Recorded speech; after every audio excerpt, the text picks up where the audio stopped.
Hamas Hindustan में आ चुका है। जहां पिछले 20 दिनों से हम आपके सामने हमास और इजराइल के युद्ध को लगातार दिखा रहे हैं, और हम आपको यह कह रहे हैं कि हिंदुस्तान में नाम हमास ना हो, लेकिन हमास के कारनामे करने वाले कई दशकों शतकों से यहां पर है।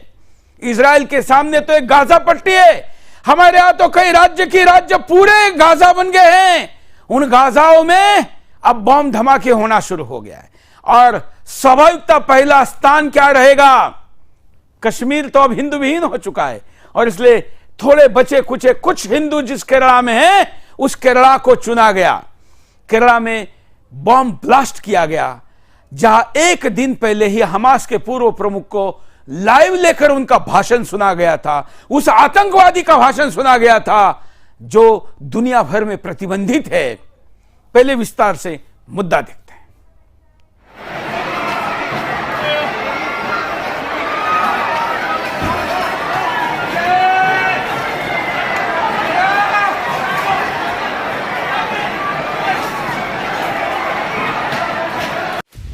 गाजा और फिलिस्तीन के समर्थन की आड़ में केरल में जिहादियों ने ऐसी कायराना हरकत की जिस पर पूरा देश थू थू कर रहा है। ऐसा लग रहा है मानो इजराइल ने गाजा पट्टी में हमास पर हमला किया हो और आग केरल में लगी हो। तभी तो इन जिहादियों ने ऐसे मीटिंग का आयोजन किया जहां हिंदुत्व को उखाड़ फेंकने तक की बात कही गई। लेकिन इन जिहादियों को ऐसा समझना चाहिए कि हिंदुत्व की जड़ पाताल लोक से भी नीचे अनंत काल तक फैली हुई है, जिसे उखाड़ना तो क्या, ऐसी सोच रखने की जुर्रत भी करना बेवकूफी वाली बात है।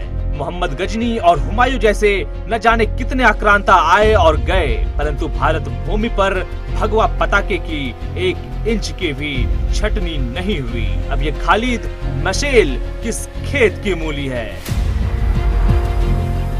हर बार लॉ एंड ऑर्डर की बात करने वाले INDIA गठबंधन के तमाम नेता हिंदुत्व और यहूदीवाद को उखाड़ फेंकने की बात पर चुप्पी साधे हुए हैं। किधर गए पिनाराई विजयन, जो बात बात पर मौजूदा सरकार की शासन व्यवस्था को घेरते रहते हैं। आज जब केरल में जिहादी हमास के पूर्व प्रमुख खालिद मशेल का भाषण हो रहा था, तो क्या राज्य की पुलिस सो रही थी?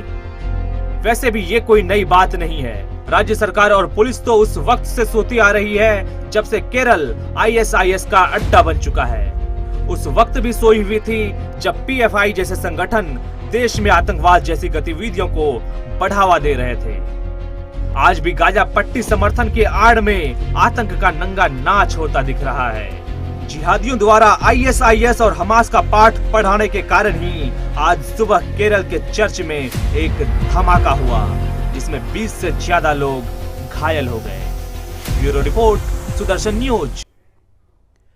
कुछ ब्लास्ट के वीडियो आपने पैकेज में देखे हैं, हमारे चर्चा के दरमियान भी देखेंगे। मैं हमारे साथ जुड़े हुए अतिथि के पास जाऊं उसके पहले केरल के DGP की बाइट देखते हैं। क्या प्रतिक्रिया दी केरल के DGP ने, जिनका इतने बड़े ब्लास्ट के बाद एक तरीके से सुरक्षा एजेंसियों का मुंह काला होने जैसा है। At the same time, I would request everyone to maintain peace, remain calm, and I also request that no provocative posts or hate posts should be posted on the social media. If anybody is doing such thing, we will take very stringent action against them also. Thank you. Preliminary investigation shows it is a IED device and we are examining it. At the same time, मैंने आपको पहले भी कहा था कि अब हिंदुओं पर हिंदुस्तान में अटैक शुरू होंगे। चर्च को चुना गया, लेकिन अब ट्विस्ट भी इसके अंदर है।